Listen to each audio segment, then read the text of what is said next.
Mahal, pwede ba tayong mag-usap? Ano kasi, ah, ayos lang ba sa'yo kung tutuloy muna dito yung pinsan ko na si Rhea? Pinsan? Ay, wala namang problema. Pero bakit parang nauutal ka't kinakabahan? Iniisip mo bang hindi ako papayag? Hindi naman.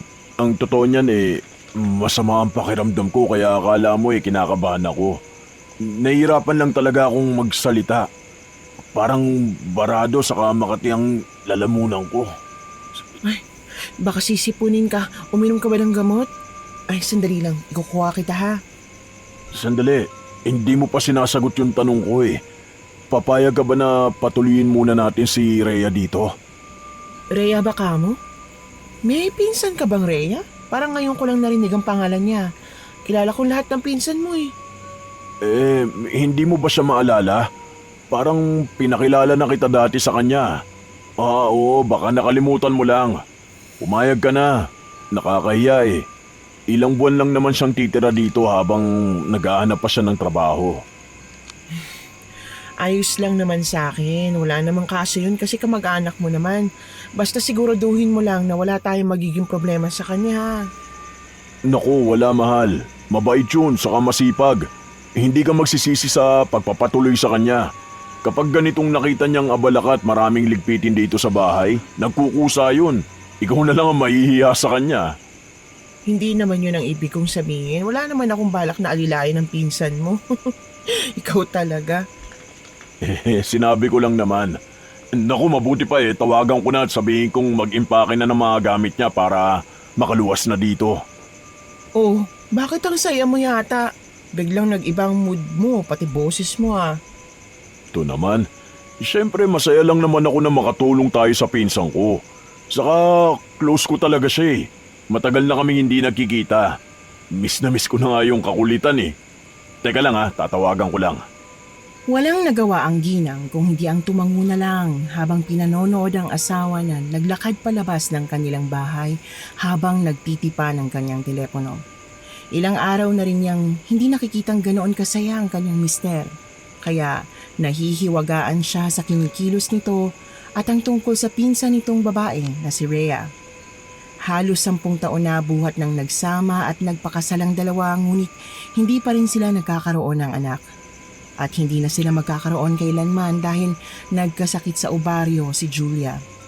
Naoperahan na rin ito at natanggal na ang kanyang matris. Kahit ganun ang nangyari ay nanatiling matatag ang kanilang relasyon. Alam niyang ang kanyang asawa ay tapat sa kanya. Kaya naman tinutumbasan niya yon ng pagiging maasikaso at mapagmahal na may bahay.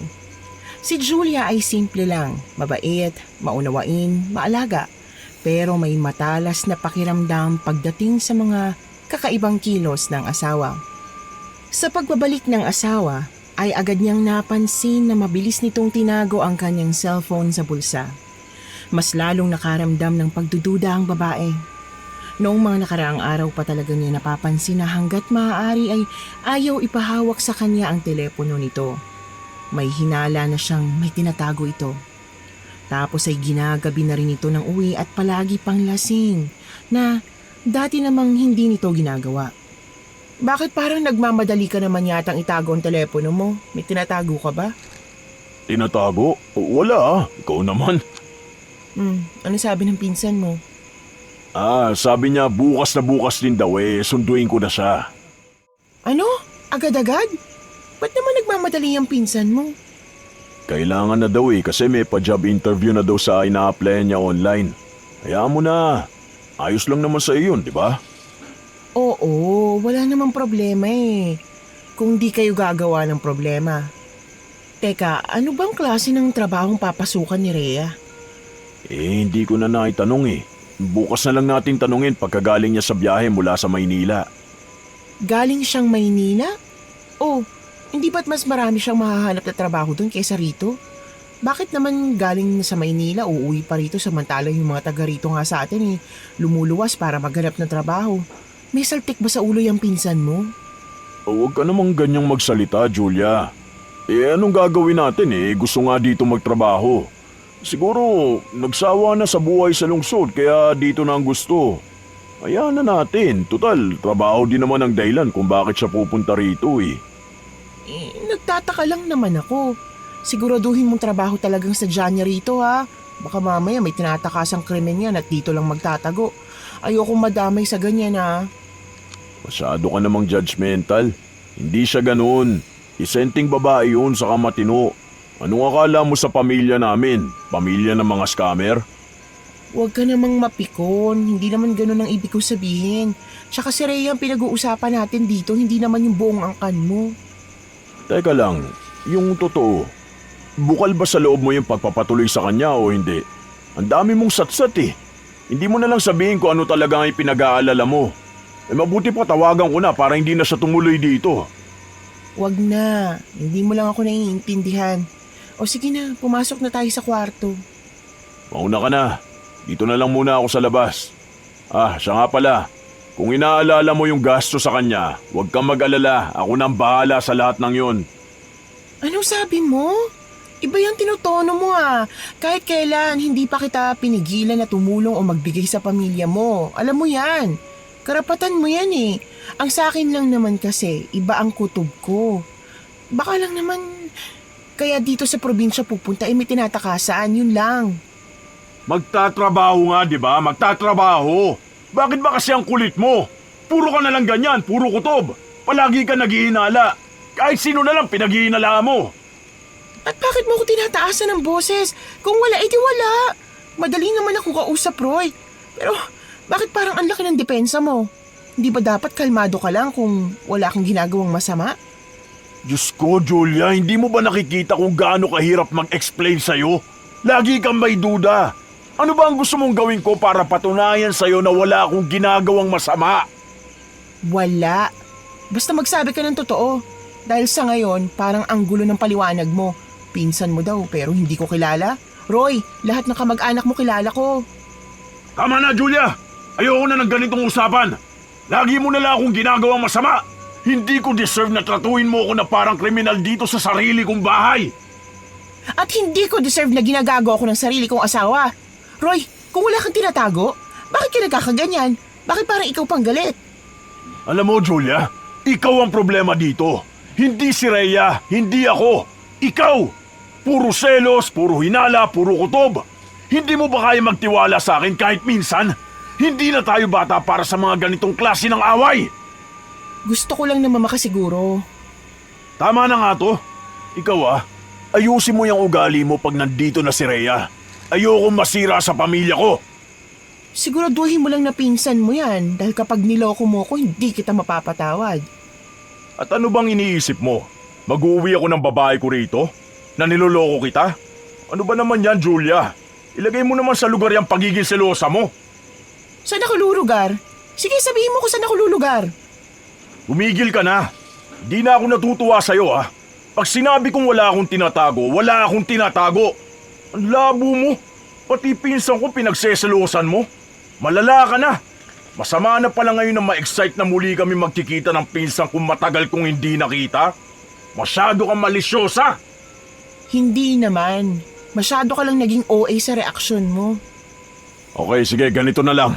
Tatawagan ko na talaga si Rhea at sasabihin kong ihahanap ko na lang siya ng ibang matutuluyan niya para matapos na tong problema na to.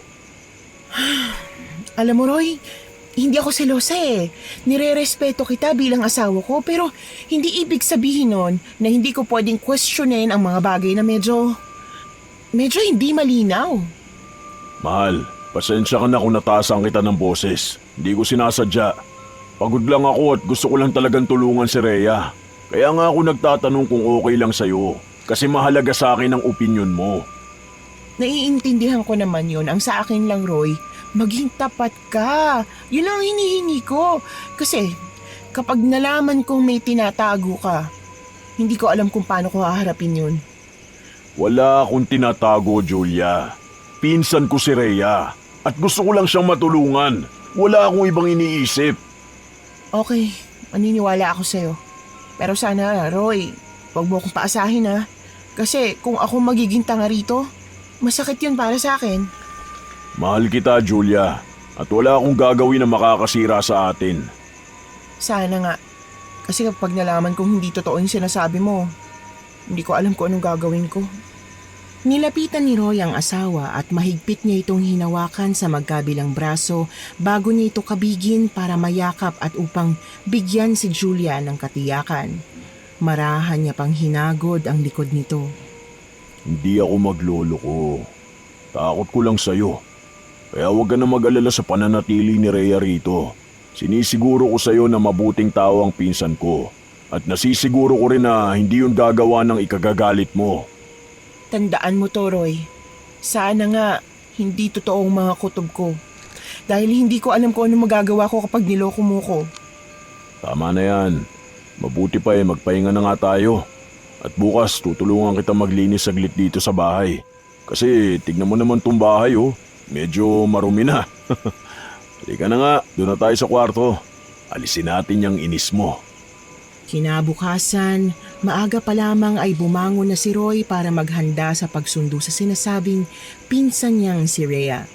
Alam ni Julia na di halos nakatulog ang kanyang mister na para bang masyadong nasasabik. Pabiling-biling kasi ito sa kama kaya naman maski siya ay hindi rin gaanong nakapagpahinga. Nakita niya ang asawa na lumabas galing sa banyo. Agad niya itong binati pero hindi sumagot si Roy at nagpatuloy sa pag-aayos.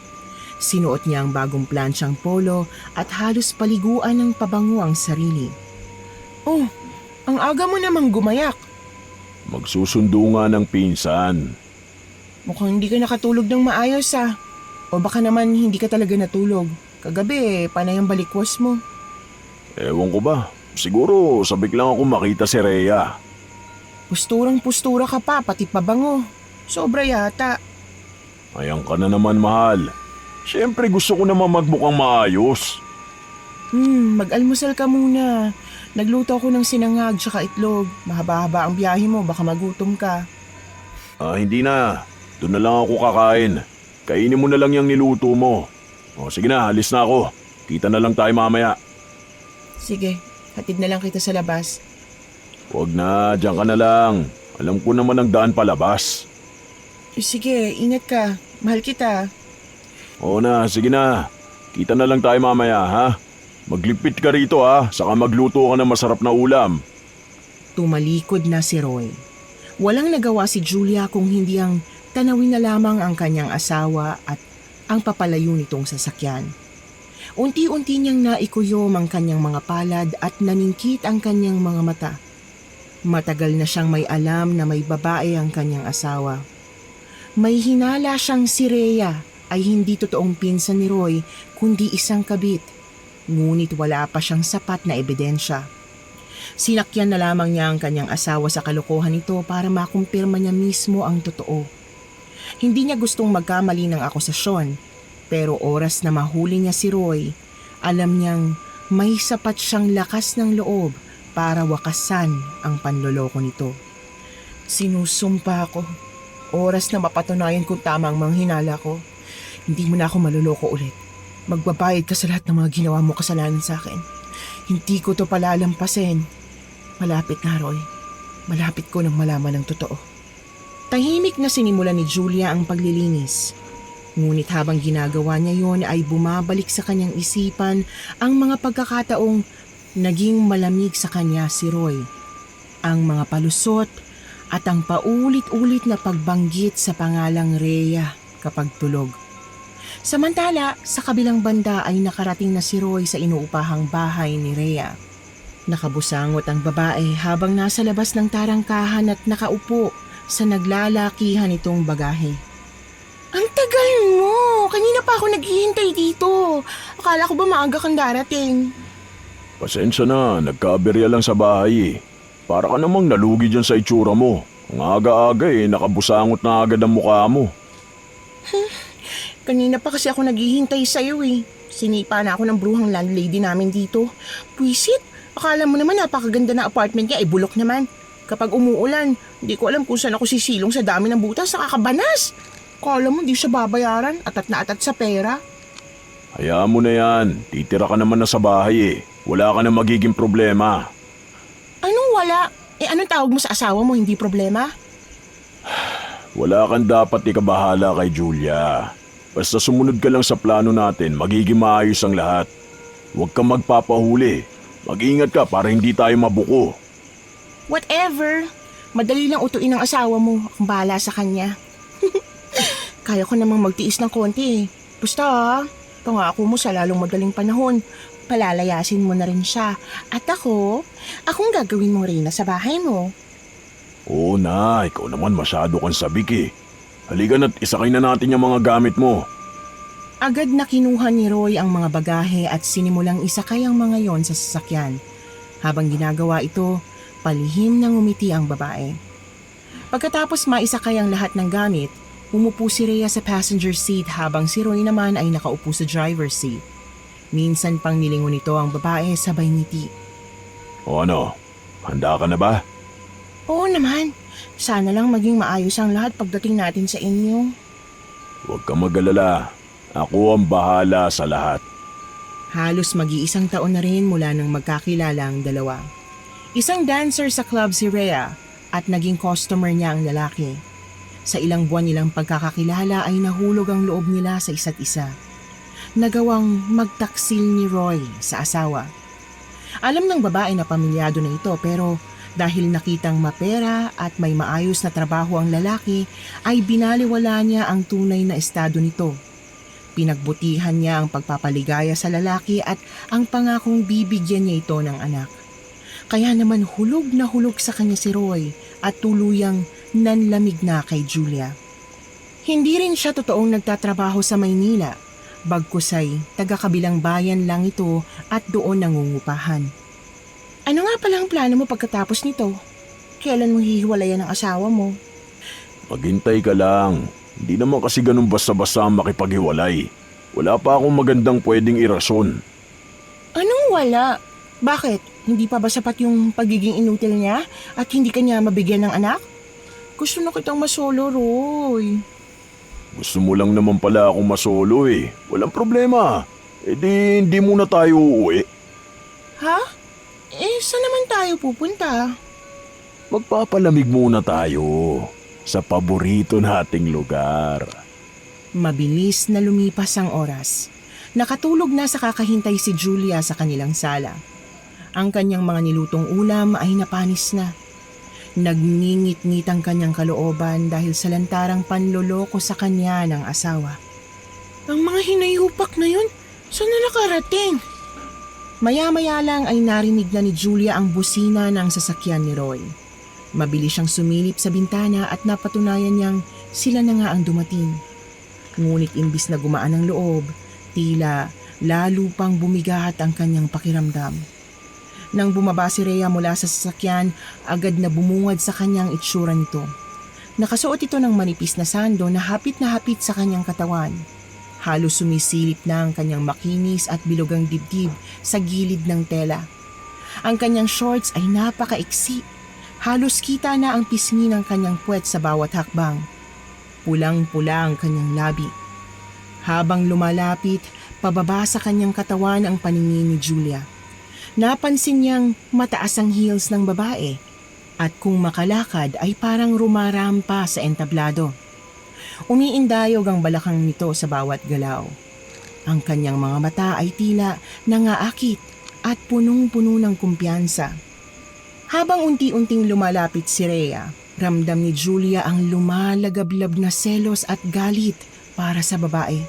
Pero kinalma niya ang sarili at pilit itinago ang kanyang naguumapaw na emosyon. Lumabas siya ng bahay at sinalubong kaagad ang bagong dating. Tinapatan niya ang babae at sinipat ng mabuti. Nang magtagpo ang kanilang mga mata, bahagyang ngumiti si Rhea, ngunit hindi yon isang ngiting pangkaibigan. Isa yung ngiting puno ng pagmamayabang at lihim na paghamon. Tumigil si Roy sa tabi ni Julia at niyakap siya ng mabilis at alanganin. Parang naistak pa ng namumuong tensyon sa pagitan nilang tatlo. Si Rhea nga pala. Kilala mo naman na siya, di ba? Pinsan ko. Hello Rhea, nako pasensya ka na ha. Mahina yata talagang memorya ko, hindi talaga kita matandaan. Ganun ba? Baka matagal na nung huling nagkita tayo. Oo nga siguro. Ba't pala ang tagal niyo? Saan mo ba siya sinundo? Kasi may... Na-traffic siya kasi na-aksidente yung sinasakyan nilang bus. Sa ospital na nga kami nagkita eh. Naaksidente ka? Kumusta ka? Hindi ka ba nasaktan o ano? Ayos lang ako. Hindi naman ako nasaktan gaano. Di mo man lang pinaalam sa akin, Roy. Nag-alala ko sa inyong dalawa. Siya nga pala, ilang taong ka na? 25 anyos. Bata ka pa pala. May asawa ka na? Wala pa, no? Akala ko kasi pamilyado ka ng tao kaya ka napadpad dito para magtrabaho dahil may sinusustentuhan ka. Naku, wala. Pero nobyo meron ako. Sa katunayan, may asawa ng nobyo ko pero maghihiwalay na rin naman sila. Naghihintay na lang ako. Ano? Bakit naman may asawa pang napili mong mahalin? Masama yun, Rhea. Makakasira ka ng pamilya sa ginagawa mo. Hindi naman ako naninira ng pamilya eh. Wala naman silang anak. Maski na! Kagulat ka naman. Ikaw ba? May anak na ba kayo ni Kuya Roy? Nasaan siya? Naku, tsak, napakaganda o napakapogi niya, no? Wala kaming anak. Ha? Bakit? Diba matagal na kayo nagsasama nitong pinsan ko? Ano nangyari? May sakit kasi ako sa ovaryo. At kahit kailan hindi na kami magkakaanak. Bulok ang matis mo? Ay, pasensya na. Biro lang yon. Ganun lang talaga yung term namin ng mga kaibigan ko kapag nagbibiroan. Pero kawawa ka naman pala, no? Di ba ang sakit nun? Di ka magkaanak maski isa lang. Paano ka na niyang pagtanda mo? Ayoko nang pag-usapan yan. Mabuti pa, tara na, pumasok na tayo sa loob. Malamok dito sa labas. Oo nga, tara na. Mahal, ikaw na magatid kay Rhea sa kwarto niya at ako na ang bahala magpasok ng mga gamit niya. Okay, sige. Pero teka, napakarami niya na. Mukhang may bala ka palang magtagal dito sa amin. Hindi naman. Maski hanggang sa makahanap lang ng trabaho at hahanap na rin ako agad ng bago malilipatan. Ano ka ba naman, Julia? Kadarating lang nitong pinsan ko, ang dami-dami mo ng tanong. Sige na, ihatid mo na siya sa kwarto niya at tulungan mong mag-ayos ng gamit niya. Sige na, alika na. Hinatid ni Julia ang babae sa tinutuluyan nitong silid. Tinulungan niya ito sa pag-aayos ng gamit upang hindi na matagalan pa at tuluyan ng makapagpahinga. Sa loob ng bahay ni Julia, nag-unpack si Rhea ng kanyang mga bagahe. Nang makita ni Julia ang laman ng mga bag, hindi niya maiwasang magkomento. Sus Mariosep, ano namang gagawin mo sa samot-saring swimsuit, Rhea? Napakarami naman ito. Hindi mapigilang bulalas ni Julia nang makita ang laman ng mga bagahe ni Rhea.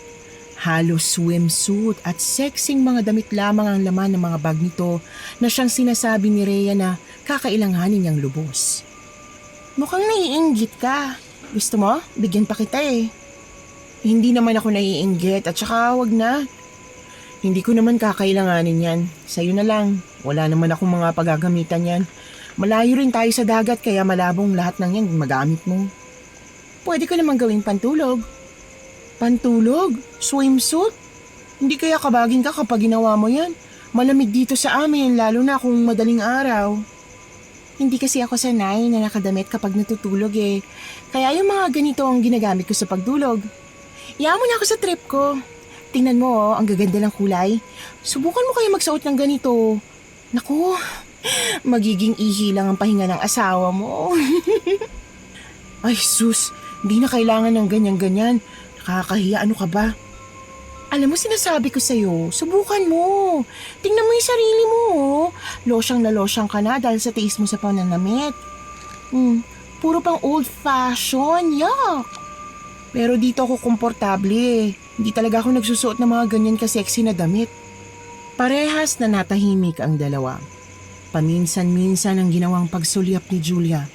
Sa totoo lang ay hindi niya nagugustuhan ang ugali ng babae. Nagtataka siya kung paano ito nagustuhan ng kanyang asawa. Magkaiba sila ng personalidad. Siya, maiwan na kita para makapagpahinga ka na. Tawagin mo na lang ako o si Roy kapag may kailangan ka. Sige, tawagin ko na lang si Roy kapag kailangan ko siya. Sige. Lumabas na si Julia ng silid at kaagad na naglakad papasok sa kanilang kwartong mag-asawa. Naabutan niya doon na natutulog ito. Naisip niyang marahil ay nakatulog ito dahil sa pagod. Hindi niya napigilan ang sariling titigan ng asawa. Nakaramdam siya ng labis na kalungkutan habang ginagawa yon. Naawa siya sa kanyang sarili at hindi makapaniwala na kayang gawin sa kanya ng pinakamamahal niyang lalaki ang ganong klase ng panloloko. Bigla niyang hinawakan ang kanyang tiyan at doon siya tuluyang napaluha. Naalala niya kasi ang nakaraan. Naalala niya ang lahat ng kanilang naging kasalanan. Graduating student silang dalawa noon ni Roy nang mabuntis siya. Pero dahil prioridad ni Roy ang pag-aaral, nakiusap ito sa kanya na kung maaari ay ipalaglag na lamang ang bata.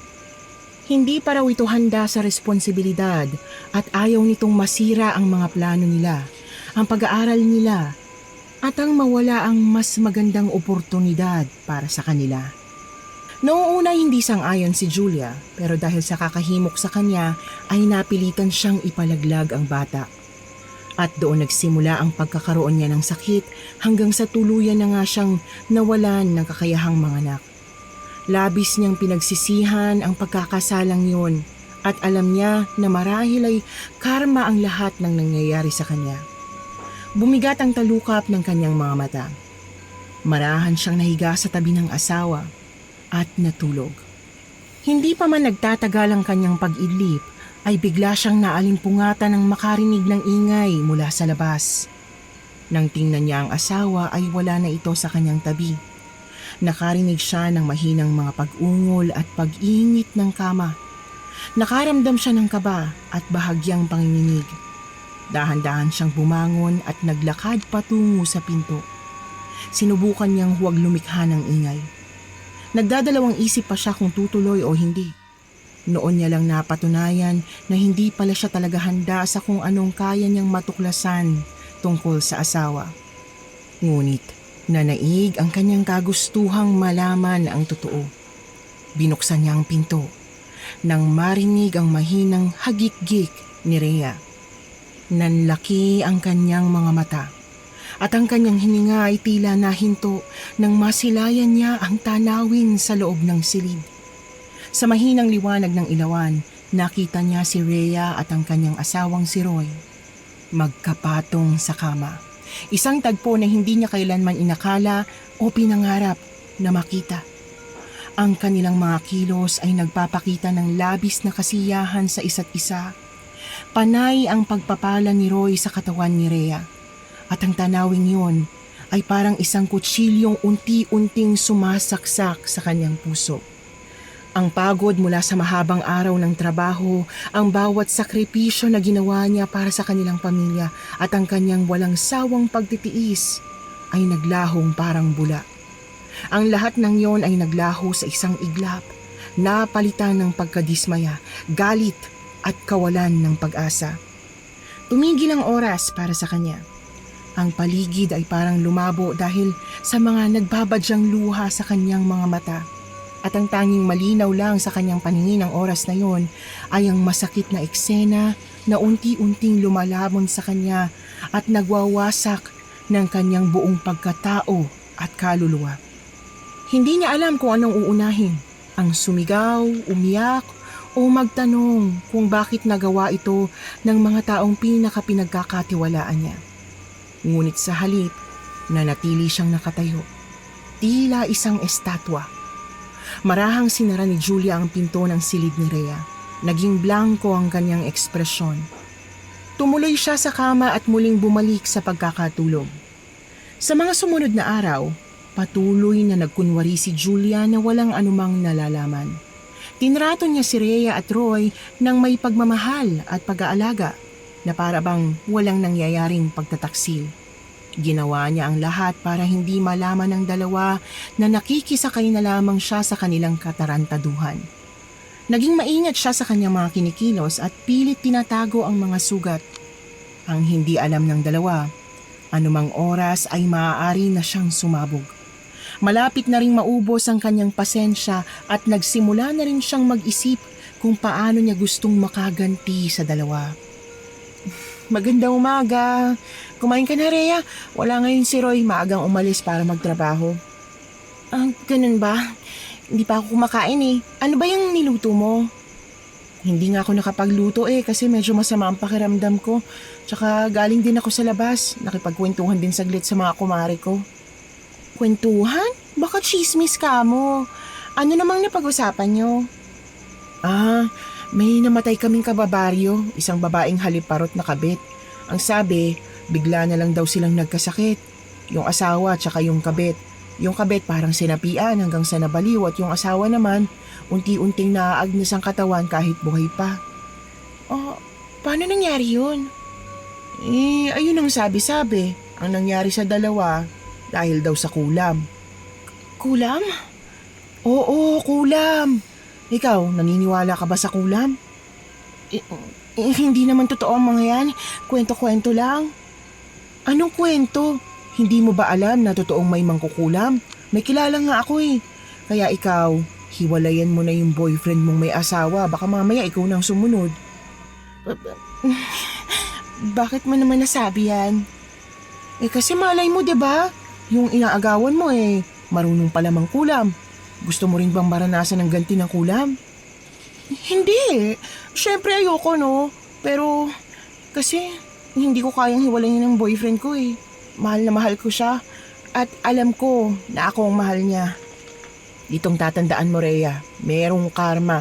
Kaya hanggat maaga pa, itama mo na yung mga pagkakamali mo. Huwag kang magpakalugmok sa isang sitwasyon na alam mong ikaw lang ang magiging talo. Pero paano? Paano ko itatama ang lahat, Julia? Ayoko siya mawala sa akin Parang hindi ko na kaya kung mawawala siya sa buhay ko. Feeling ko mamamatay ako. Kung talagang mahal mo siya, bakit hindi mo naisip ang sakit na nararamdaman ng asawa niya? O ang posibleng kahinatnan ng ginagawa niyo? Hindi puro sariling iniisip, Rhea. Ang pagmamahal na sinasabi mo, hindi yan totoo kung nakakasakit ka ng ibang tao. Pero, paano kung hindi na siya masaya sa asawa niya? Di ba may karapatan din naman siyang maging masaya? Masaya? Sa palagay mo magiging masaya kayo kung may nasasaktan kayong tao? Paano kung malaman ng asawa niya ang ginagawa niyong kalokohan? Alam mo yung karma? Babalik sa inyo yan ng doble. Kaya ngayon palang nakikiusap ako sa'yo. Ayusin mong buhay mo. Ayusin? Teka lang. Hindi ko gusto yung sinabi mo Ang yabang mo naman para sabihin sa akin yun. Bakit? Sa tingin mo ba magulo ang buhay ko? Na pariwara ako, ganun ba? Wala akong sinasabing ganyan Ikaw ang bahala. Kung ayaw mong pakinggan ang mga sinasabi ko, edi wag. Basta ako nagpapayo lang at wala naman akong sinabing di makakabuti sa'yo. Pasensya na, medyo na-offend lang ako. Hayaan mo, pag-iisipan ko mga bagay na sinabi mo. Tama yan. Kasi, alam mo minsan naisip ko, paano kaya kung yung asawa kong nagkaroon ng kabit? Anong gagawin mo? Kapag nangaliwa ang asawa ko at nakita ko mismo sa mata ko kung paano niya ako niloloko, mata lang nilang walang latay. Sisiguraduhin ko magdurusa silang dalawa. Oh, teka. Bakit parang namumutla ka, Rhea? Hindi. Masama lang pakiramdam ko. Pero, Julia, hindi mo ba naisip na parang ang sama naman kapag ganyan?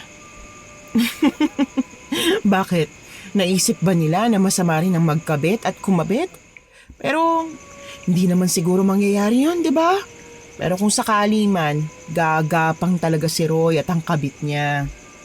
Tumahimik si Rhea at tiningnan na lamang si Juliang tumayo. Nagbitaw ito ng huling matalim na salita bago tuluyang tumalikod.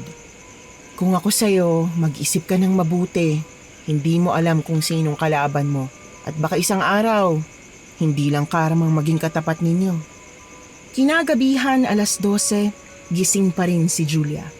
Nag-iisa siya sa kanyang silid. Batid niyang kanina pa dumating ang kanyang asawa pero hindi sa silid nila dumiretso kundi kay Rhea. Ang pagpapasensya niya at pagbibigay ng pagkakataon sa dalawa ay napuno na. Hindi na niya kayang magtiis dahil nasasaktan na siya ng labis. Panay ang mura niya sa isip dahil sa lantarang panloloko sa kanya ng asawa. Hindi na niya kaya pang sikmurain ang pagtataksil ng dalawa. Magpasensyahan na lang tayo dahil hindi ako martir na asawa. Ipaglalaban ko ang dapat na hustisyang para sa akin. Humunta kayo. Tahimik siyang bumangon. Marahang tinanggal ang kumot upang hindi makalikha ng ingay. Yumuko siya. Kinuha ang isang maliit na kahon na matagal nang nakatago sa ilalim ng kanyang kama. Sa loob nito, naroroon ang mga bagay na matagal na niyang iniwasang mahawakan. Mga gamit na minana niya mula sa kanyang mga magulang. Mga gamit ito sa pangungulam. Ang kanyang mga kamay ay nanginginig habang binubuksan ng kahon. Bawat piraso, mga orasyon, pulbos, bote, mga dahon, manika at iba't iba pang gamit. Tutol siya sa dating gawain yon ng kanyang mga magulang noon at maski tinuruan siya kung paano mangulam ay hindi niya ginagawa dahil malakas ang pananalig niya sa Diyos at sa totoong pagkamit ng hustisya. Pero hindi niya akalain na darating sa punto na gagamitin din niya ang mga bagay na yon para makapaghiganti sa dalawa. Dahan-dahan siyang lumabas sa kanilang bakuran. Hawak ang isang flashlight, naglakad siya sa makipot na daan patungo sa gubat sa likod ng kanilang bahay. Tahimik at malamig sa loob ng gubat. Tanging tunog lang mula sa naaapakang mga tuyong dahon ang maririnig. Sa gitna ng gubat, natagpuan niya ang maliit na kubo na itinayo ng kanyang mga magulang. Dito rin nagsasagawa ng iba't ibang ritual ng kulam ang kanyang ama at ina noon. Pumasok siya sa kubo at nilapag ang kahon sa lumang mesa. Binuksan niya ito. Maingat na nilabas ang bawat gamit. Magkakahalong emosyon ang kanyang naramdaman ng mga oras na yun. Galit, takot at panghihinayang. Hinugot niya ang isang itim na kandila at isang peraso ng papel. Sa papel na yon, sinulat niya ang mga pangalan ni Roy at Rhea, ang mga taong nagtaksil sa kanya. Tumayo siya sa gitna ng kubo at sinimulan ang orasyon. Ang kanyang tinig ay mababa pero umaalingaw-ngaw sa paligid. Sa sandaling sinimulan niya ang orasyon, alam niyang wala nang atrasan. Ang naging desisyon niya, kailangang magbayad ng dalawa sa kanilang ginawa. Sinindihan niya ang itim na kandila. Isa-isang pinalibot ito sa kanya. Ang kandila ay nagbigay ng kakaibang liwanag. Pagkatapos niyang bumitaw ng isang orasyon, kinuha niya ang isang manika at paulit-ulit tinawag ang pangalan ni Roy. Sa kanya tinusok ang karayom. Kinuha niya ang isang bote na may lamang itim na likido at kanyang binuksan. Umalingasaw ang masangsang nitong amoy, parang singaw ito ng nabubulok na bangkay. Binuhusan niya ang kanyang manika. Pagkatapos niyang gawin yon, ay pumulot naman siya ng isang kalawanging pako at tinusok sa may bandang tuhod nito. Habang sinasaksak niya ang bakal, isang kakaibang halakhak ang kumawala sa kanyang mga labi. Bumulong siya ulit. Isang orasyon na siya lang ang nakakaintindi. Ang kanyang tinig ay nanatiling mababa pero puno ng determinasyon. Habang sinasagawa ang ritual, ang kanyang mga matay nanlilisik, ang kanyang mukha ay puno ng galit. Naglilitawan ng malalaking ugat sa kanyang mukha at ang kanyang mga mata ay naging purong itim. Roy! Ngayon mararanasan mong sakit na binigay mo sa akin. Uunahin na kita, total ikaw naman ang nagsimula ng lahat ng to. Hindi ako papayag na maging tanga sa paningin ninyo.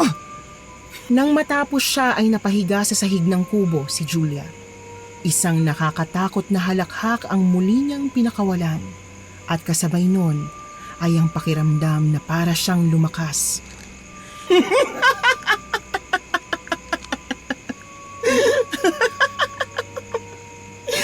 Bukas, ikaw naman, Rhea. Itinago niya ang kanyang mga gamit sa kahon at nagpasya siyang iwan na ang mga ito sa kubo. Nagsimula na siyang maglakad pabalik. Nang makita niya ang liwanag ng kanilang bahay, ay muli na naman siyang tila nagngit-ngit. Pagkapasok niya sa kanilang bahay, ay nakita niyang nakahiga sa sofa ang kanyang asawa. Halata sa mukha nito ang labis na panghihina. Si Rhea naman ay balisa at aligaga habang inaasikaso si Roy. Nagulat pa ito nang makita si Julia na galing sa labas. Saan ka ba galing? Nagpahangin lang sa labas. Nagpahangin ng gantong oras? Tingnan mo ang asawa mo. Oh. Bigla na lang binangungot at hindi makatayo. Sumusuka rin ng itim na likido. Anong pinagsasasabi mo? Ano bang nangyari? Ewan ko ba? Kanina pa yun ganyan eh. Bigla na lang siyang nagsisisigaw habang tulog. Tapos nung magising ko, ayan, ganyan, namimilipit sa sakit at sumusuka na nga ng itim na likido. Napakabaho. Tulog? Bakit? Anong oras pa siya dumating? Wala naman siya sa kwarto ko kanina. Saan ba siya natulog? Sa kwarto mo? Naku, hindi. Diyan siya nakatulog sa sala. Hindi mo ba napansin? Dahan-dahan siyang lumapit kay Roy. Sa panlabas na anyo ni Julia, siya'y mistulang butihing asawang nag-aalaga sa kanyang may sakit na asawa. Ngunit sa ilalim ng kanyang kaibuturan, isang kasiyahan ang humahalo sa kanyang galit. Alam niya kung anong sanhi ng pagpapahirap ni Roy. Alam niya na ang kanyang ritual ay epektibo. Ang itim na likidong sinusuka nito, ang matinding sakit na nararamdaman nito at ang lahat ng yon ay dahil sa ginawa niyang pangungulam. Patikim niya pa lamang ito sa asawa. Bukas ay panibagong sakit na naman. Ako nang bahala sa kanya. Sige, matulog ka na. Ano? Hindi mo ba siya dadalhin sa ospital? Baka mamatay si Roy, hindi natin alam kung ano nangyari sa kanya. Wala tayong driver. Hintayin na lang natin magkamalay siya bago natin dalhin sa ospital. Ano? Kapag nagising pa? Paano kung hindi na magising? Paano kung... Ako nang nagsasabi, hindi siya mamamatay. Bakit, doktor ka ba? Bakit ikaw ang magsasabi kung ligtas siya o hindi? Doktor lang bang pwede magsabi? Misis niya ako. Wala ba akong karapatang magdesisyon para sa asawa ko? Julia, bawat segundo mahalaga. Hindi natin pwedeng baliwalain ang kalagayan niya. Alam kong ginagawa ko. Huwag mo akong turuan kung paano siyang alagaan. Hindi ko intensyong pangunahan ka. Natatakot lang ako. Ano bang nangyari sa kanya? Bakit siya ganyan? Basta, hindi mo na kailangang malaman. Julia, may hindi ka sinasabi. Sabihin mo na. May mga bagay na mas mabuting hindi mo na malaman. Asikasuhin mo na lang ang sarili mong buhay. Hindi ko kayang pumikit na lang habang ganitong sitwasyon. Kung may problema kayo ni Roy, sabihin mo na baka matulungan kita. Hindi ko kailangan ng tulong mo. Ayoko makialam ka. Kung mahal mo talaga siya, dadalhin mo na siya ngayon sa ospital. Huwag mo akong hamunin para lang mapagbigyan ng gusto mo. Nasabi ko na, kapag nagising siya, saka ako magdedesisyon kung anong dapat gawin. Baka maging huli ng lahat. Baka pagsisihan mo to. Matagal ko nang pinagsisisihan. Matagal na. Walang nagawa si Rhea kundi ang manahimik na lamang. Hindi na rin niya malapitan si Roy dahil nakabantay na sa lalaki ang tunay na asawa. Alam niyang maski gusto niyang magmalasakit sa kanyang pinakamamahal na nobyo ay wala siyang karapatang gawin yon dahil kasal pa rin ito kay Julia at wala siyang karapatang panghimasukan ang desisyon ng tunay na asawa. Kinabukasan na nagising si Roy pero hindi ito makapagsalita. Puro sigaw lang ang kaya nitong gawin. Iniinda nito ang kanyang mga tuhod na ng araw na yon ay labis ang paglaki at pamamaga. Maghapon itong nagdusa. Muling sinubukan ni Rhea na kausapin si Julia tungkol sa pagpapaospital pero paulit-ulit lamang itong tumanggi. Parang wala itong pakialam, maski nakikita niyang namimilipit na sa sakit si Roy. Aalis muna ako para mamalengke. Rhea, ikaw na munang bahala dyan sa pinsan mo. Ibibili ko lang siya ng gamot. Sige, akong bahala sa kanya. Pagkaalis ni Julia ay agad niyang dinala sa ospital si Roy.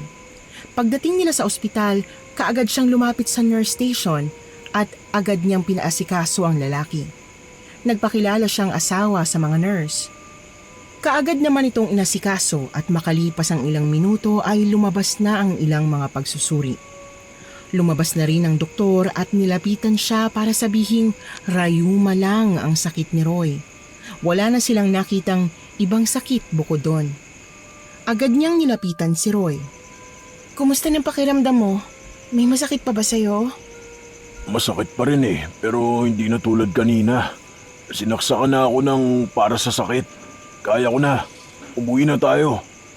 Umuwi? Sigurado ka ba? Oo naman. Di ba sabi naman ng doktor wala naman akong sakit at trayuma lang. Tara na, umuwi na tayo. Baka magalit si Julia. Wala akong pakialam kung magalit siya. Bakit ba takot ka sa kanya? Ayaw ko lang ng gulo. Please, wag na muna natin siyang kontrahin. Umuwi na tayo bago pa niya malaman na dinala mo ko rito. Grabe naman yung takot mo sa kanya. Ano bang meron si Julia? Mas mahalaga pa ba siya kaysa sa kalagayan mo? Sa akin? Hindi sa ganoon, Rhea. Pero siya ang asawa ko. Kahit anong sabihin natin, hindi natin maitatanggi ang katotohanan na siya ang dapat kong kasama dito. Na siya dapat ang nagdedesisyon at hindi ikaw. Ginawa ko to kasi mahal kita. Ayaw kita mawala sa akin dahil sa lintik na sakit na yan. Wala nga akong sakit. Kitang-kita ko kagabi yung paghihirap mo. Yung nilalabas ng katawan mo. Siguro may pagkakamali lang at Umuwi na tayo! bakit mo ko sinisigawan? Hindi ka ba natuwa sa pagmamalasakit ko sa'yo? Bakit siya pa rin ang iniisip mo? Di ba sabi mo sa akin, hindi mo na siya mahal? Nahihiwalayan mo na? Ako lang mahal mo, di ba? Sinabi ko naman sa'yo, di ba? Kailangan natin maghintay pa dahil hindi yun madali. Huwag mo namang gawing komplikado ang lahat. Mahirap ang sitwasyon natin. Sumusugal lang ako. Mahirap? Nahihirapan ka na? Napayuko si Roy. Hindi makasagot. Ilang sandali pa'y tumayo siya at inabot ang kamay kay Rhea. Tara na, umuwi na tayo. Ayoko nang palakihin pa ang gulo. Sige, pero tandaan mo Roy, hindi ko kaya maghintay ng habang buhay Darating ang araw na kailangan mo pumili. At sana, piliin mo ko. Tahimik silang lumabas ng ospital. Habang nasa daan, hindi mapigilan ni Rhea ang mag-isip kung hanggang kailan niya kakayanin ang ganitong sitwasyon. Samantala, si Roy naman ay tila kinakain ng konsensya. Hindi malaman kung paano iaayos ang gulong sinimulan niya. Pagdating nila sa bahay, nadatnan nilang nakaupo si Julia sa may sala. May dalang supot ng mga pinamili. Nagtagpo ang kanilang mga mata at agad napansin ni Julia ang bandage sa tuhod ng asawa. Dinala mo siya sa ospital? Oo, Julia. Wala namang masama, di ba? O, anong sabi? Bakit umuwi kayo agad? Rayuma daw. Wala namang nakitang ibang sakit sa kanya pero nakita mo naman yung kagabi, di ba? Nagsusuka siya ng itim tsaka mabahong likido. Namimilipit sa sakit at ilang oras na siyang walang malay. Kahit na, pinangunahan mo pa rin ako. Hindi ba nag-usap na tayo, Rhea? Na huwag mong saklawan ang tungkulin ko bilang asawa ni Roy? Kasi mali ka! Wala kang awa sa asawa mo, grabe ka! Natiis mo siya sa ganung kalagayan? Ang tigas mo, wala kang puso? Wala akong puso? Bakit ikaw, Rhea? Meron ba? Tumingin ka sa akin ng diretsyo. May puso ka ba? Tama na yan. Bakit ba kayo nag-aaway? Nakakahiya sa mga kapitbahay. Mahihiya? At bakit ako mahihiya, Roy? Galit ako. Naiinis ako. Dahil hindi nyo man lang isinaalang-alang yung desisyon ko na dito ka lang. Ano bang masama sa ginawa ko? Di ba't mas maganda kung nakakasigurado tayo? Kung pabayaan mong asawa mo parang hindi mo na siya mahal? Tama na, hindi ko na kaya makinig sa sigawan ninyo. Julia, Rhea, nakikiusap ako, tama na. Kung may problema, sige, pag-usapan natin na maayos. Ang problema dito, si Rhea. Pinangungunahan niya ako. Parang siyang may karapatang magdesisyon para sa'yo. Julia, ginagawa ko lang kung anong tama. Kung wala kang pala kumilos para tulungan siya, ako ang gagawa. Tama na. Hindi ito makakatulong sa kahit sino sa atin. Ayoko nang marinig ang ganitong usapan. Kung hindi kayo titigil, aalis ako. Roy, hindi mo naiintindihan. Pareho na kayong tama. Pareho kayo may punto. Pero wala na akong lakas na makinig sa pagtatalo nyo. Pagod na ako eh. Gusto ko nang matahimik. Masusunod, kung gusto mo nang matahimik, kung gusto mo na magpahinga, sige, magpahinga ka na. Tumalikod na si Julia at nagtuloy sa kusina para ayusin ang kanyang mga pinamili. Habang ginagawa niya ito, panay ang sulyap ni Rhea sa kanya. Nararamdaman ng dalaga na parang may mas malalim na dahilan ng asawa ni Roy, kaya ganon ang kanyang mga kinikilos. Kinagabihan ay nagsimula ng magreklamo si Rhea ng labis na pangangati ng kanyang balat at si Roy naman ay patuloy na iniinda ang kanyang tuhod at muling pagsusuka. Ano ba itong nangyayari sa atin, Roy? Bakit tayo nagkakaganito? Hindi ko alam. Aray, ang sakit ng tuhod ko. Hindi ko na kaya. Aray! Ang kati-kati, tingnan mo balat ko. Namamantal siya ka nagsusugat na. Hindi to pwede, hindi pwedeng masira ang balat ko. Mababaliw ako nito. Si Julia, yung asawa mo, baka may alam siya rito. Biglang lumitaw si Julia na may dalang isang tray ng pagkain. Tahimik niya itong nilapag sa lamesa sa sala kung saan naroon ang dalawa. Halata sa mukha ang lamig ng kanyang emosyon. Kumain na kayo. Kailangan niyo magpalakas. Ikaw, may kinalaman ka ba sa nangyayari sa amin? Kanina lang parang pinagbabantaan mo ako, di ba? Ano? Anong sinasabi mong pinariringgan kita? Ikinuwento ko lang naman ang tungkol sa namatay na kakilala ko.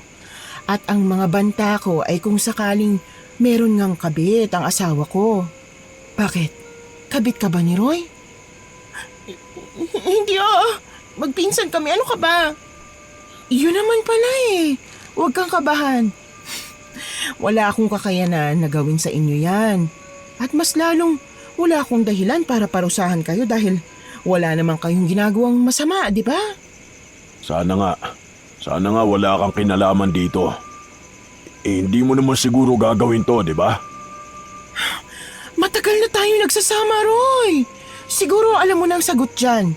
Kung may nangyayari mang masama sa inyo, baka naman may iba kayong naagrabyado at karma ang nangyayari sa inyo. Wala akong atraso. Siguraduhin mo lang, Roy. Kasi kung may tinatago ka, hindi kita mapoprotektahan. Julia, please, pag-usapan natin to. Alam ko kung saan ka galing o kung anong pagkakataong meron kayo. Please, tama na, Julia. Huwag mong gawin ng ganito kasamang bagay. Wala akong gagawing masama sa'yo. Kung wala kang ginagawang masama, Roy. Tumalikod na ang babae at nagtuloy sa kanyang silid. Doon siya umiyak ng tahimik habang inaalalang masasaya nilang pinagsamahan ng mister. Hindi niya lubos maisip na alam ng mister niya ang sikreto ng kanyang pamilya at sa kabila nito'y tinanggap pa rin siya ng buong buo. Nagsisi siya sa lahat ng kanyang mga nagawang pagpapahirap sa mister. Naisip niya na hindi deserve ni Roy ang kanyang pagpaparusa.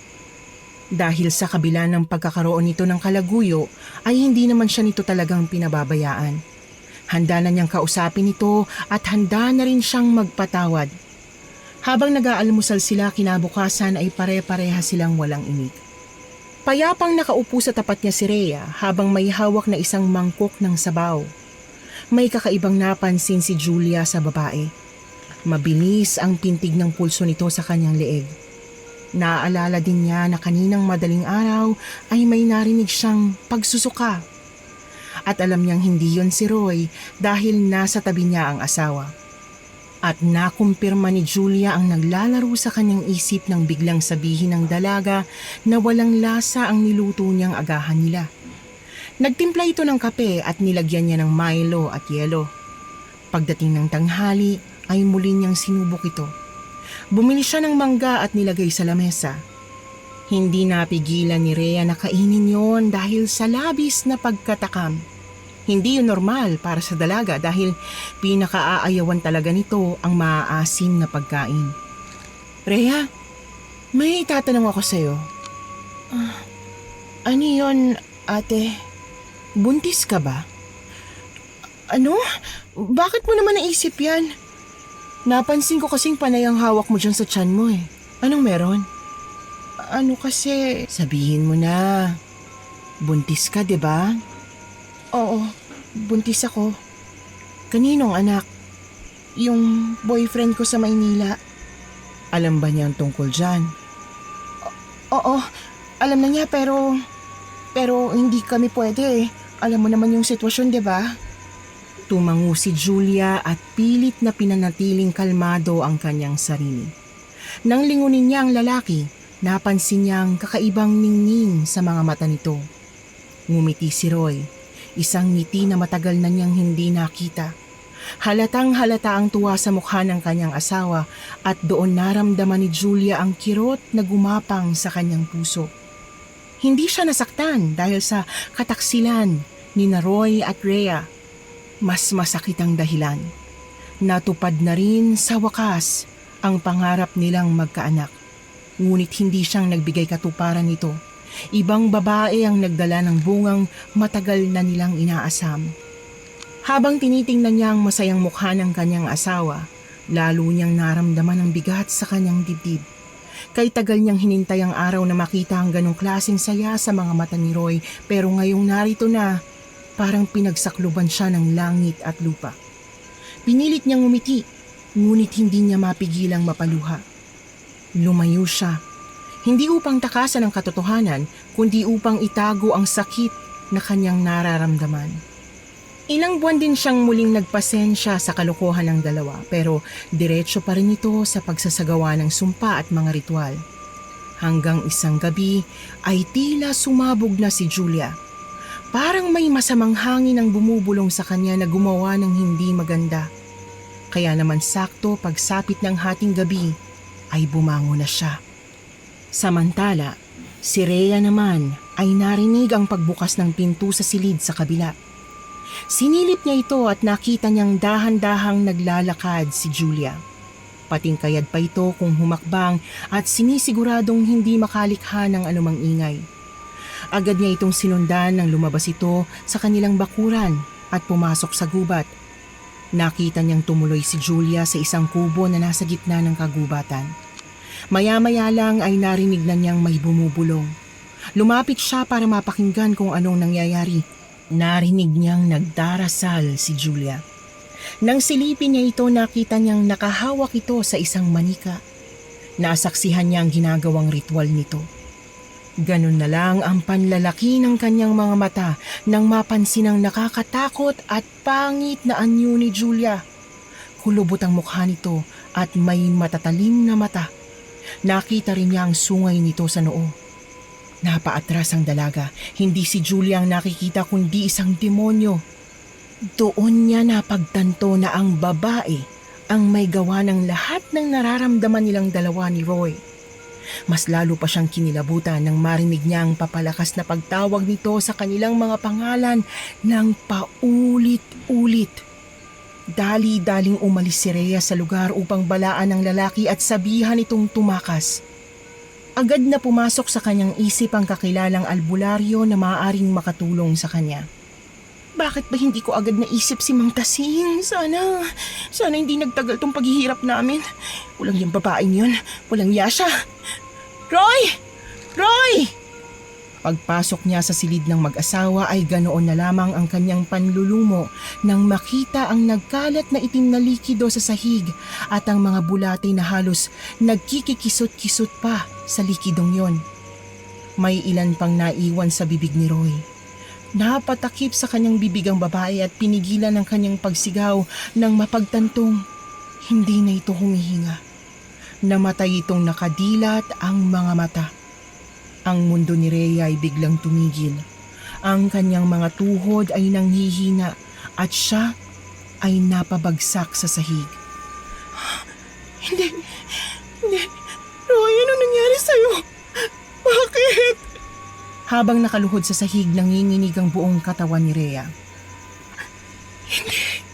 Roy, hindi ka pwedeng mawala. Hindi ganitong ending natin.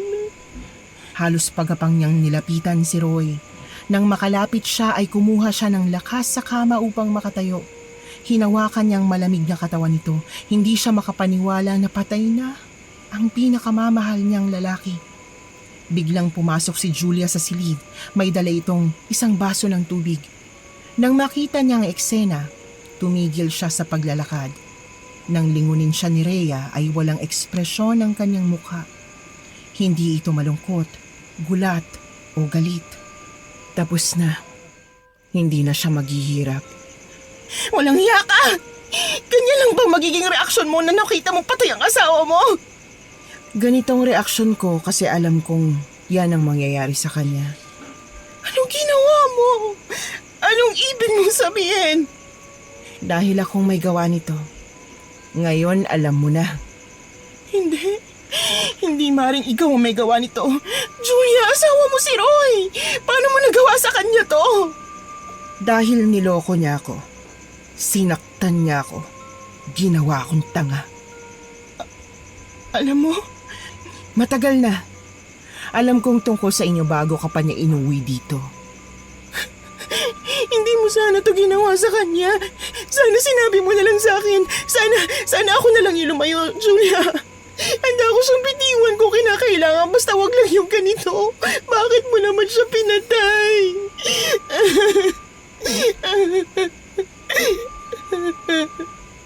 Wag mo siyang iyakan. Hindi siya karapat dapat iyakan. Walang iya ka talaga. Isa kang salot! Salot! Manahimik ka! Kahit anong sabihin mo dyan, hindi mo na mababago ang katotohanan ng patay na si Roy. Hindi mo na siya maaagaw sa akin. Sa akin lang ang asawa ko. Sa akin lang! Biglang narinig ang malakas na tunog ng kulog sa labas. Kasabay nito ang malakas na pagbuhos ng malakas na ulan at ang pag-alingasaw ng mabahong alimuom ng lupa. Ang malalakas na sigawan nila ay tuluyang kinain ng ingay ng patak ng ulan. Walang kapitbahay ang nakarinig sa kanilang bangayan. Yan ang napapala nyo. Karma nyo yan. Pagkarinig nito ay mabilis na tila umakyat ang dugo ni Rhea sa kanyang ulo. Nang mabilis ang kanyang naging tugon, sinampal niya si Julia sa kanyang pisngi. Wala kang karapatang sabihin yan! Ikaw ang pumatay kay Roy! Anong klaseng tao ka? Ako? Ako bang may kasalanan? Hindi ba ikaw ang sumira ng lahat? Ikaw ang pumasok sa buhay namin at ikaw ang dahilan kung bakit nasira ang pagsasama namin. Hindi. Nagkakamali ka. Wala akong sinira. Dahil ang totoo niyan, ikaw pa rin. Ikaw pa rin ang mahal ni Roy. Napagtanto ko yan ng ilang beses, Julia. Ikaw ang mahal niya, hindi ako. Alam mo kung ano lang ang gusto niya sa akin? Anak, yun lang.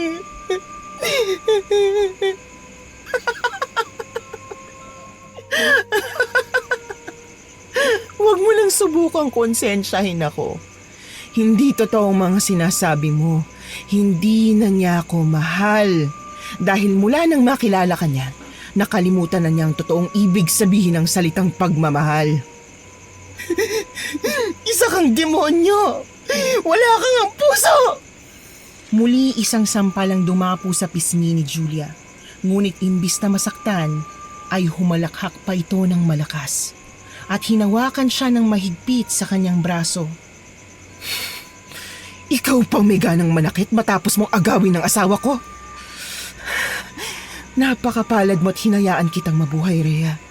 Pero huwag kang magkakamaling sumubok ulit dahil sa susunod, baka hindi na kita patawarin. Napatingin si Rhea sa mga kamay ni Julia na nakakapit sa kanya. Ang lamig ng hawak nito ay tila nagmumula sa isang hindi maipaliwanag na puwersa. Ang kaba at galit sa kanyang dibdib ay mas lalong lumakas, ngunit hindi niya tinanggal ang kanyang titig kay Julia. Hindi to matatapos dito. Ipaglalaban kong hustisya para kay Roy at sisiguraduhin kong mananagot ka sa ginawa mo. Hustisya? Anong alam mo tungkol dyan? Baka bago mo isipin ang hustisya, tanungin mo muna ang sarili mo. Bakit kailangan mangyari ang lahat ng to? Tumigil ka na! Wala kang karapatang gawin to. Walang rason, Julia. Walang sapat na dahilan para pumatay, lalo na sa sarili mong asawa. Wala kang awa.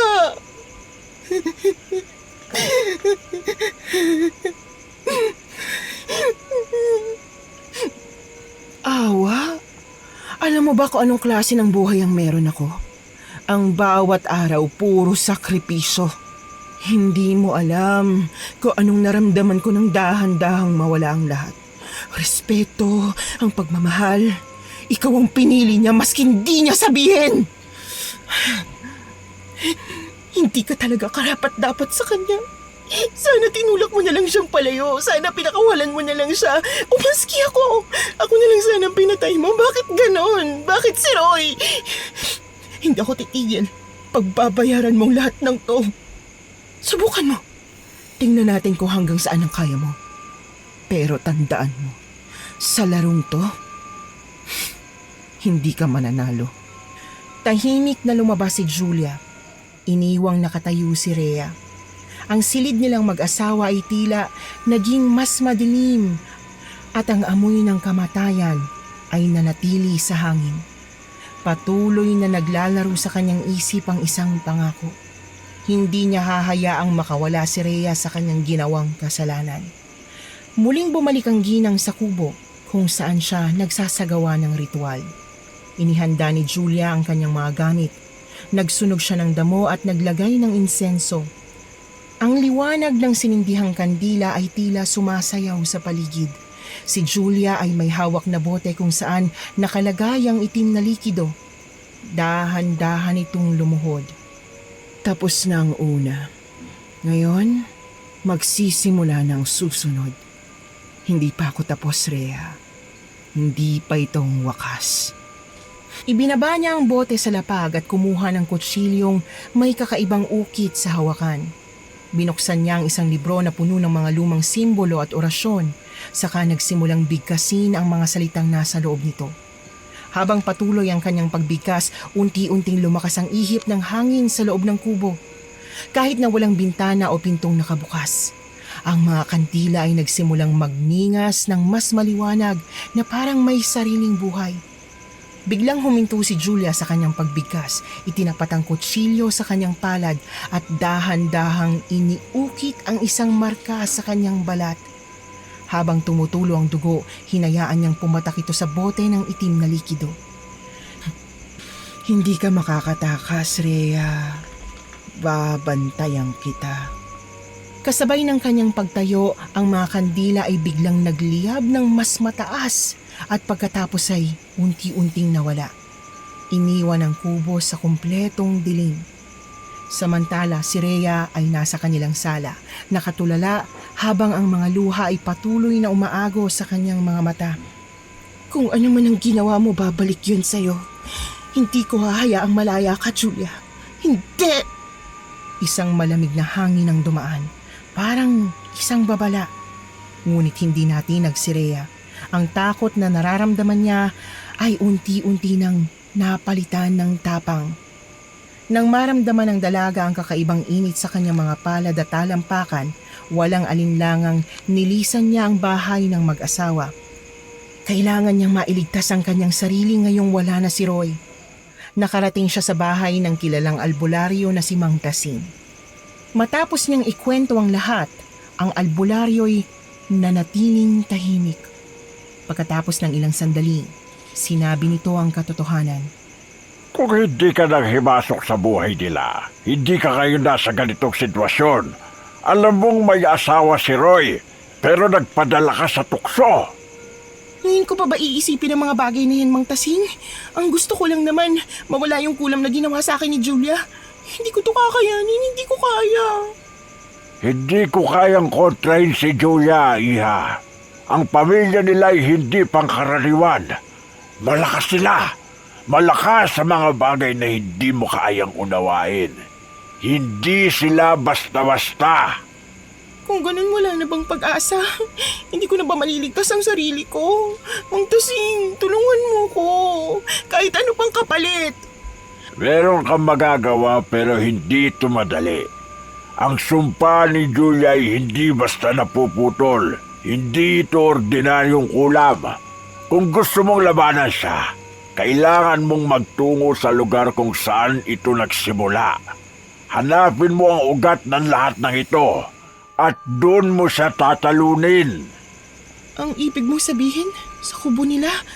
Sa lugar kung saan siya gumagawa ng mga ritual? Oh, pero hindi ka maaaring pumunta doon ang walang dala. Kailangan mo ng proteksyon.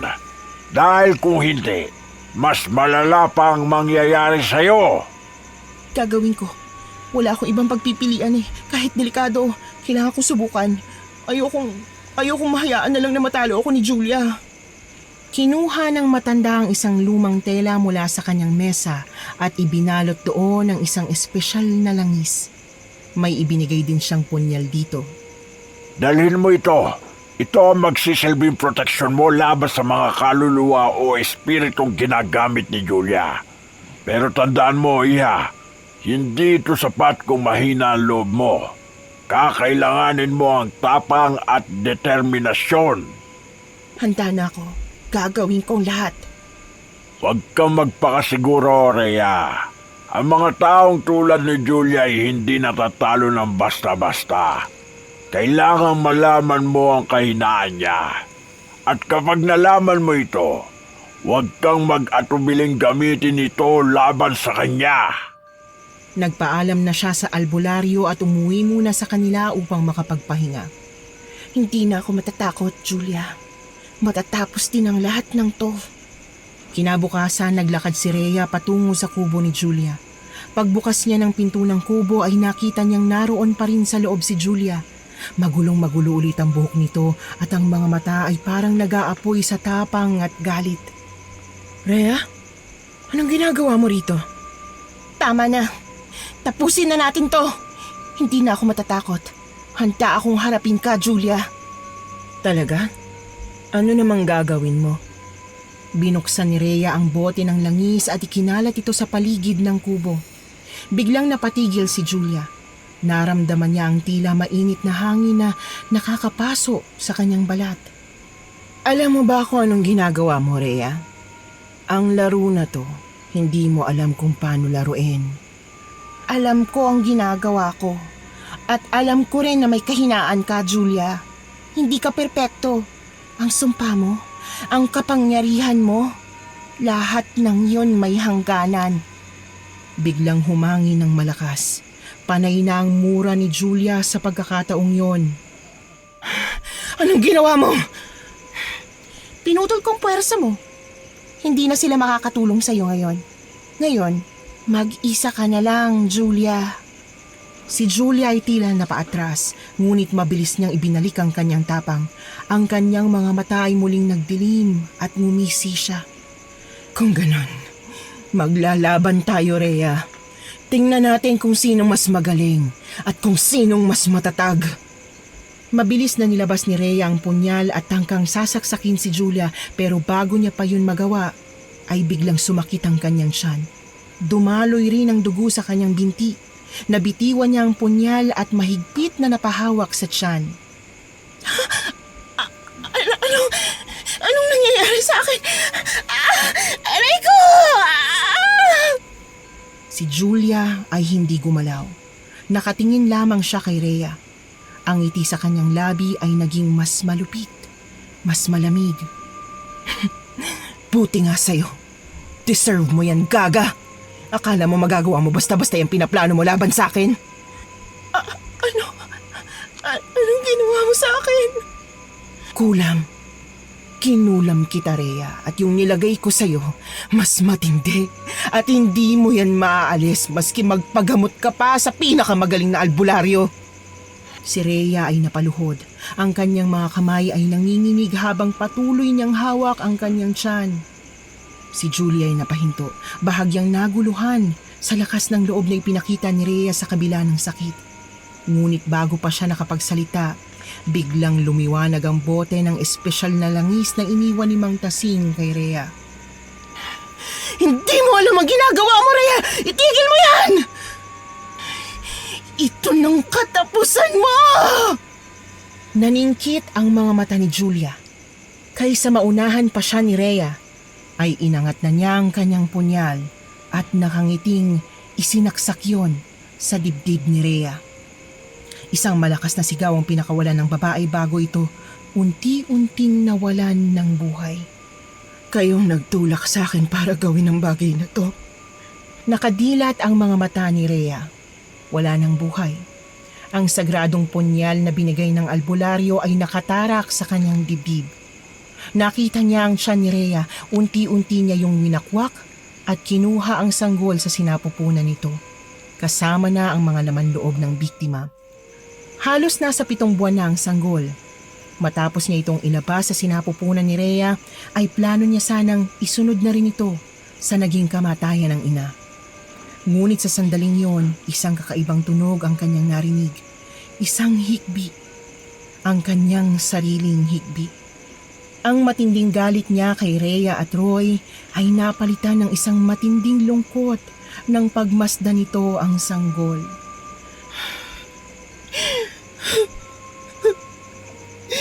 Hindi ko kaya.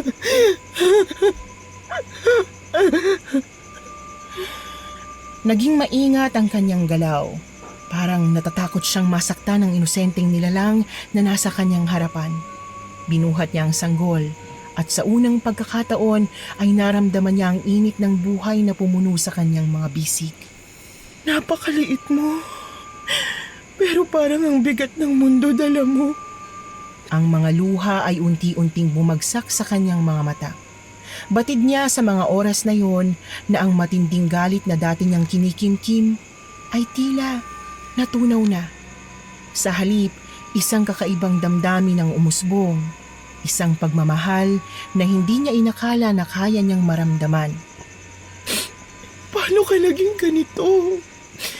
Ganito ka payapa, habang ang lahat ng nasa paligid mo puro kaguluhan. Ang kanyang puso na dati puno ng puot at hinanakit ay tila nabigyan ng bagong dahilan upang magpatuloy. Ang kanyang nakaraan ay puno ng sugat at paghihiganti. Ngunit sa paghawak niya sa sanggol na ito, unti-unti niyang naintindihan ang tunay na halaga ng buhay. Patawad sa lahat ng kasalanan ko. Hindi ko alam kung paano kita maaalagaan, pero sisiguraduhin kong hindi mo mararanasan ang sakit na dinanas ko. Habang yakap-yakap ni Julia ang sanggol, isang mainit na luha ang gumulong sa kanyang pisngi. Ang kubo na minsan ay naging saksi sa kanyang madilim na ritual ay tila nagbago. Ang presensya ng sanggol ay nagdala ng liwanag na matagal nang nawala sa buhay niya. Ikaw ang bagong simula ko. Hindi ko alam kung saan tayo dadalhin ng tadhana, pero pangako ko, babaguhin ko ang buhay ko para sa iyo. Simula noon ay siya nang tumingin sa bata. Lumipat na rin siya ng bahay matapos mailibing ang bangkay ng kanyang asawa. Wala nang nakaalam ng tunay na nangyari kay Rhea dahil wala namang naging saksi sa kanyang tuluyang pagkawala. Sa maliit na baryo kung saan walang nakakakilala sa kanilang nakaraan, namuhay sila ng sanggol ng payapa. Araw-araw, nagigising si Julia sa tunog ng tawa ng sanggol. Kakaibang saya ang hatid noon sa kanya. Pakiramdam niya ay nabubuo siya sa tuwing magkasama silang dalawa. Ang sayang yon ay hindi niya inakalang muli niyang mararamdaman. At sa bawat araw na lumilipas, lalong lumalalim ang pagmamahal ni Julia sa sanggol. Sa kabila ng lahat, natutunan niyang ang tunay na lakas ay nasa kakayahang magpatawad at magsimulang muli. Sa paglipas ng panahon, lumaki ang sanggol na isang masayahing bata. Tinuruan ni Julia ng pagmamahal, kabaitan at paggalang sa kapwa. Hindi man niya ito kadugo, tinuring niya itong biyaya na binigay sa kanya upang muling bumangon. Isang hapon, habang nakaupo si Julia sa ilalim ng puno, pinagmamasdan niya ang anak na masayang naglalaro sa malawak na damuhan. Ramdam niya ang kapayapaang matagal na niyang hinahanap. Hindi na mahalaga ang mga nangyari sa nakaraan dahil sapat na ang ngiti at tawa ng bata para ipaalala sa kanya na may pag-asa sa bawat pagsikat ng bagong umaga. Salamat sa pangalawang pagkakataon. At doon sa simpleng buhay sa baryo, natagpuan ni Julia ang kanyang tahanan. Hindi sa lugar, kundi sa puso ng batang minahal niya na parang sariling dugo't laman.